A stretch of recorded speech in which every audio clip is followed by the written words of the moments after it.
Hello and welcome to the fifth and final video of the FP2 chapter Complex Numbers.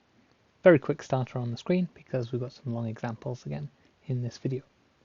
How many solutions would be expected of this equation here?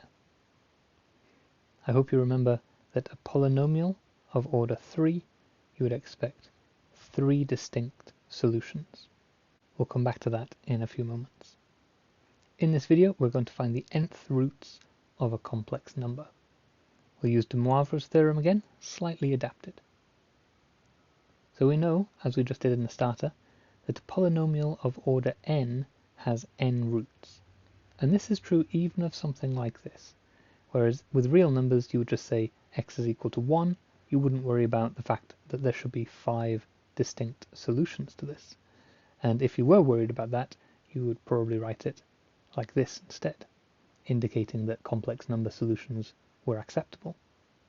So for something like this, we should have 5 different solutions. But obviously, 4 of those here will be complex. And if you took it a step further, you could of course have a complex number as part of this equation. Let's say 7 plus I. And you should find the same thing. There are 5 distinct solutions to this. And if you were to follow normal notation in this complex way, you would probably write them as the 5th root of 7 plus I, but you can't indicate that with a plus minus like you would on a square root with a real number. Here there are 5 solutions because it's a 5th root. What we say then is that in general we consider z to the n equals w, where w is any complex number. This has n distinct solutions for z, and they are called the nth roots of the complex number w. For example, here we had 5th roots because it was power 5, and we would expect 5 5th roots. Even though it's not easy to show that here, we know that we would expect 5 solutions from a polynomial of order 5. So to solve something like this, we can turn to de Moivre's theorem to help us. Now we're going to have to slightly adapt it because de Moivre's theorem would only give one solution. To solve for nth roots of a complex number, we will need n solutions, and we do that by slightly changing the argument, because you know from your trigonometry work that something like sine of 3 pi is the same as sine of pi because of the periodic nature of trigonometric functions. So at the appropriate moment in the process, we'll add on a plus 2k pi to the argument to allow for more than one solution. And that's where our 5 different solutions for this will come from. So I'll start with a special case where w is equal to 1. We'll talk about that a little bit, and then we'll move into a more general situation where w is any complex number. What we're going to do is we're going to change this number into modulus argument form. And for the number 1, the argument is just a 0. So changing this, I can write z cubed equals 1 cosine of 0 plus I sine of 0. From here, we can add in our plus 2k pi to allow multiple solutions.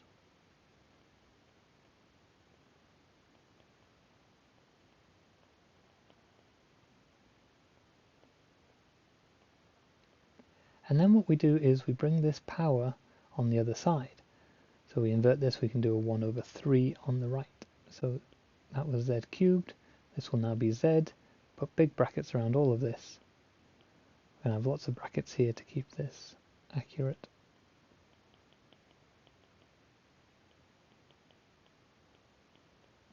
So that closes that. Big bracket there, 1/3. So this is our cube root. Now it's time for de Moivre's theorem. De Moivre's theorem, we haven't actually proven that we can use this for non-integers, but I'll do that in a separate video. For now, you'll just have to accept that de Moivre's theorem does work for fractions as well. So we can place this power on the modulus. 1 to the power 1 over 3 is of course just 1, and we can put it in as a multiplier in the argument here. Of course, all of this is now the argument, so I need to divide all of that by 3. So if I write that out, we get 1 cube rooted. 0 plus 2k pi is obviously just 2k pi, and then we bring the third in there as a multiplier, so we get 2k pi by 3 plus I sine 2k pi by 3. Now that is our solution for z. However, we've got this k in here. What we need to do here is to use some consecutive integer values for k to give us different answers. We need 3 answers because we've got a polynomial of order 3. So I'm going to just choose k equals 0, k equals 1, k equals 2. The easiest numbers, keep them consecutive, otherwise you might end up getting repeated solutions without even realizing it. So I'll just write out the key information here. We've got the modulus of z, we know is 1, cube root of 1 as a real number is just 1. The argument of z is equal to this slightly strange thing, 2k pi over 3. So my 3 different solutions are when k is equal to 0. Start with the easy one. Z will be 1 cosine of 0 plus I sine of 0, which is the expected solution. When you normally do cube root of 1, the answer is of course just 1, and that's represented here. But then the complex solutions, when k is equal to 1, z2 is equal to 1 cosine of 2 pi by 3 plus I sine of 2 pi by 3. And that's when I put k is equal to 1 here. This gives me 2 pi by 3, and this is giving me a second solution to this equation here. The final solution, choose k is equal to 2. You could choose k is equal to minus 1, because that would still be consecutive with these two. It doesn't have to be positive k values. So long as they are consecutive, you're okay. And this will give us z3 is equal to 1 cosine. If k is 2, that gives us 4 pi by 3.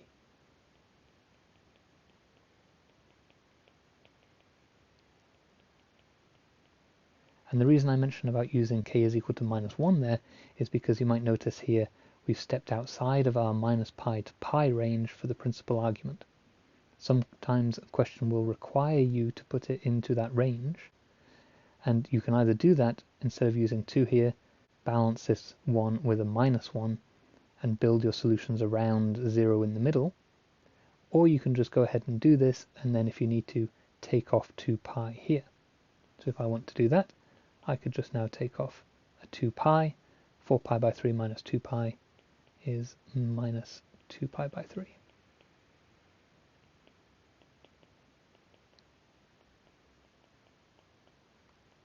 And you can see if you put k is equal to minus 1 in here, you get that same solution. Now this one is identical to this one. All we've done is changed the argument so that it is in the principal argument range. So here are our 3 solutions to the cube root of 1. One of them is real, and 2 of them are complex. Of course, don't forget you know how to write complex numbers in 3 different ways. These were all written in modulus argument form. The question might require you to write it in exponential form. Then you would use the same information here. Or it might require you to write it in x plus yi form, in which case put it into modulus argument form, and then just go ahead and expand out that bracket. In this case, we get 1. In this case, you'll get minus a half plus root 3 over 2 I, and unsurprisingly, you'll get the complex conjugate of that here, minus a half minus root 3 over 2 I. And you might also notice that we've spent almost as long writing out the different solutions as we did actually doing the maths work behind it. And that's quite common in these sorts of questions. You'll have to spend a bit of time getting the solutions written out and in the correct format. As an addition to this particular example, because this is a little bit special when w is equal to 1, I'm going to extend this example to sketch our solutions on an Argand diagram and show that the 3 solutions sum to give 0. So if we have an Argand diagram, and we put our solutions on here, so we've got z is equal to 1, then we've got z is equal to minus a half minus a root 3 over 2, so that'll be about here, and then we've got minus a half plus root 3 over 2, so that'll be about here. And what you might be able to see, although my sketch isn't perfect, is that this is going to give us an equilateral triangle. Showing that they sum to give 1 is very easy as well, because of the numbers that we've got. We've got 1 plus minus a half minus root 3 over 2i plus minus a half plus root 3 over 2i. And you can see very easily that cancels with that, and then this cancels with these two. And that is equal to 0. Now what we've got here on the screen is particular when w is equal to 1. This is so special it has its own name. This is called the nth roots of unity. 1 is, of course, the unity. And here you get some very special properties that are always true. If w is equal to 1, then the nth roots of unity produce a geometric sequence. 1, of course, will always be one of your solutions, the real one. Then you'll have a z1, and if you multiply that each time, it will give you all of the other solutions in turn. Secondly, as we just found, the nth roots of unity will always sum to give 0. So if you take this geometric sequence and you turn it into a series and you add them all together, you will always get the answer 0. Finally, the nth roots of unity always produce a regular n-sided polygon on an Argand diagram. They're always equally spaced, and they always have a modulus of 1. So this will always be true. We had an equilateral triangle. If we did, for example, z to the 7 equals 1 and found all of the 7 solutions to this, then we would find that they were a geometric sequence, the series would sum to give 0, and we would have a regular heptagon on an Argand diagram if we plotted them out. And while these are really interesting, and it might be worth having seen this, let me stress that it is only in the case when w equals 1. Obviously, when w does not equal 1, we can still solve for the nth roots using the same sort of method, but these specific properties will not apply. This is only when w equals 1. Okay, having looked at that, let's look at a more general one where these won't apply. Here we've got solve z to the power 4 is equal to this complex number. So we go through the same method. We first of all want to write the w in terms of its modulus and its argument. Here we've got root 3 plus I, it's over here somewhere, which has a modulus of 2. And if you do the inverse tangent of 1 over root 3, you get pi by 6.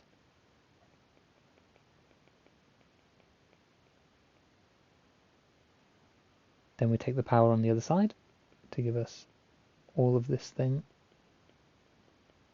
plus 2k pi. Don't forget to add that into the argument here.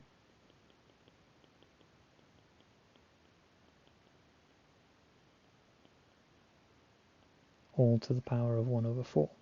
Again, the modulus will be quite easy. You just put that power on there. But the argument, just take a moment to put this into a single fraction. So we've got pi by 6 plus 2k pi, and that will be pi plus 12k pi divided by 6. But then I'm going to divide it by 4 because we're bringing this quarter as a multiplier into the argument as part of de Moivre's theorem. So this will go to pi plus 12k pi divided by 24 once I've applied de Moivre's theorem. So that's what I'm going to write in here. Pi plus 12k pi over 24. And of course this has the same argument.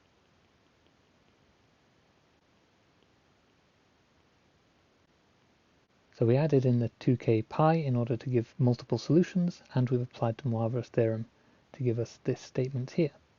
And other than writing out the solutions, that's basically the work done. Unfortunately, we do still have to write out those solutions. So let's just get the key information here.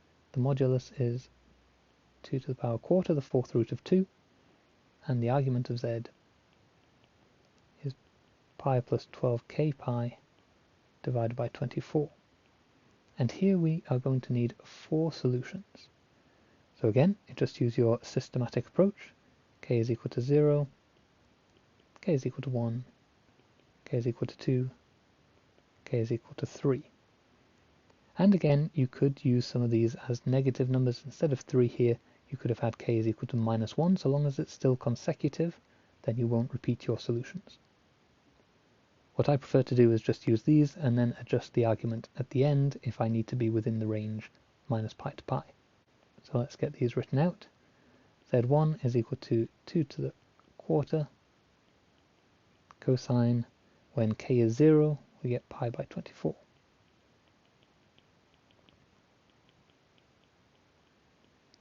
And of course, while I'm writing this in modulus argument form, the question might require you to write it in exponential form, which you could write with the same information.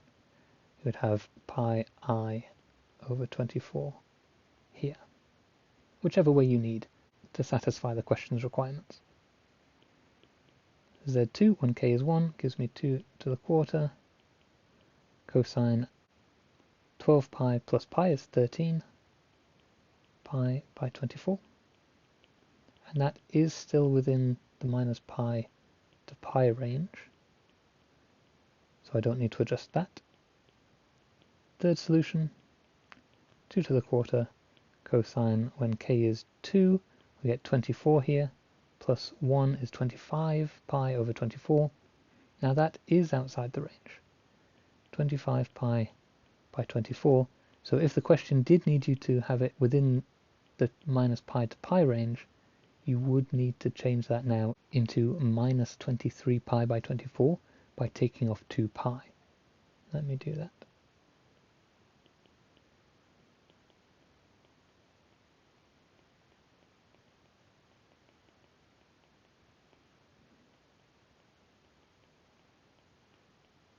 There we go. And the final solution then will also be outside of the range. But let me get what it is first, and then I'll adjust it. Where k is 3, we've got 36 pi plus pi is 37, 37 pi by 24. Just a quick note here, if you're changing them into x plus yi form, of course the argument outside the range does not matter, because you're just going to expand this out and put it on your calculator anyway. Being inside the range minus pi to pi only matters if you can actually see the argument still in the format that you need to write it in.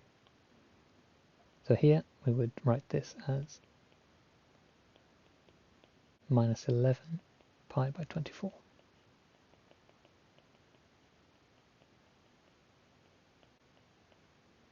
And there we have our 4 different solutions, all in modulus argument form, with their arguments in the range minus pi to pi.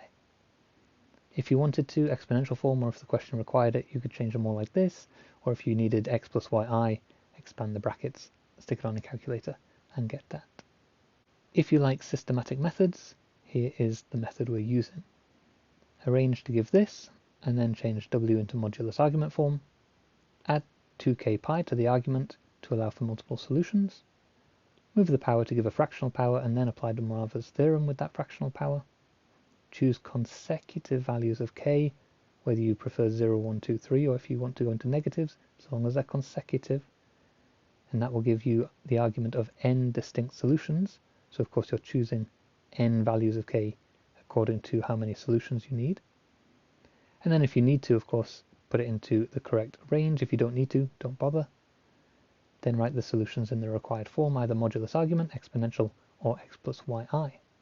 So here is the final example of the chapter. Solve this. First of all, we arrange it into this format and change w into modulus argument form. So we need z cubed is equal to 2 root 2 minus 2 root 2i, and putting that into modulus argument form, we've got it somewhere down here, where this is 2 root 2 minus 2 root 2, which gives us a 45-degree angle, so the argument is minus pi by 4. And the modulus, if you work that out, we get 4. So we have 4 cosine minus pi by 4 plus I sine minus pi by 4. Then if we go back to the method, we need to add 2k pi to the argument of w. And I haven't specifically said this, so let me just point out, this needs to happen before you apply de Moivre's theorem. If you try to add the 2k pi after you've done this bit, it's just like doing this. You're just adding 2 pi to the argument, and it doesn't actually give you any different answers.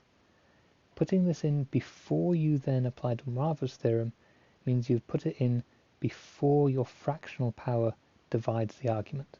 That's why you get multiple solutions. Getting that the wrong way round will just give you one solution 3 times. So let's be very careful to put that in here first. Minus pi by 4 plus 2k pi.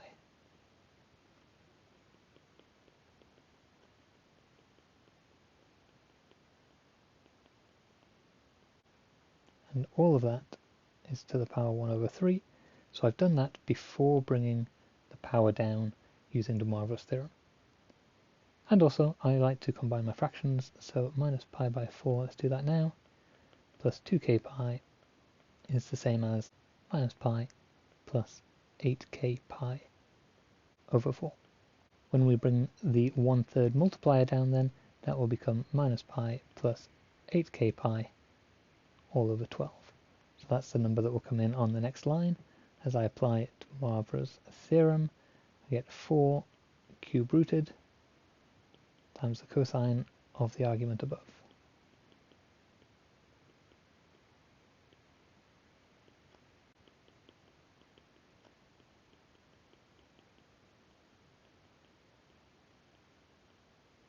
Now we've got the basis for all of our solutions. We know that the modulus of z is equal to the cube root of 4, and the argument of z is equal to minus pi plus 8k pi over 12, where we choose, in this case, because it's a cubic, 3 consecutive numbers for k. So let's have k equals 0, k equals 1, k equals 2. And to make a change, I'll write these solutions in exponential form. So z1 is equal to cube root of 4, e, and when k is 0, this goes away, we get minus pi over 12, so it's minus pi I over 12. Second solution, same modulus. Now we've got k is 1, so this is 8 pi minus pi is 7 pi I over 12. And the final one, when k is 2, gives us 16, minus 1 is 15. So we've got 4, 1 over 3, e to the 15 pi I over 12. And to put that into the principal argument range, we'll change that into minus 9 pi I over 12. And here we have our 3 solutions in exponential format, adjusted so that the argument is in the principal argument range. So I hope that is enough for you now to have a go at the questions in exercise 3e for equations like this, finding the nth root of a complex number, and also the chapter 3 review exercise to review all of complex numbers in FP2. And maybe I'll see you for chapter 4.